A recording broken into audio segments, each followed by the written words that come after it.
ओए तँलाई के लाग्छ नेपालमा एमसीसी ल्याउनु पर्छ कि खारेज गर्नुपर्छ? ल किन खारेज गर्ने त्यति राम्रो कार्यक्रम? होइन त कुन एमसीसी को कुरा गर्दैछस्? एमसीसी भनेको मुन्द्रेको कमेडी क्लब होइन? टाइप मुला अनि के हो त यो एमसीसी भनेको? मुन्द्रेको कमेडी क्लब भने हो र? मिलिनियम च्यालेन्ज कर्पोरेसन भनेको त्यति पनि थाहा छैन तँलाई?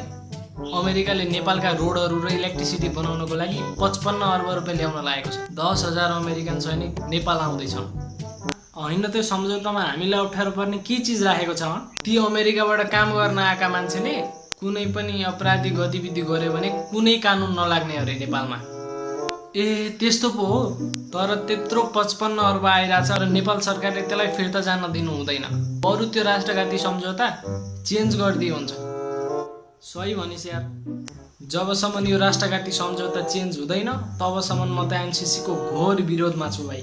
जय नेपाल, जय नेपाल।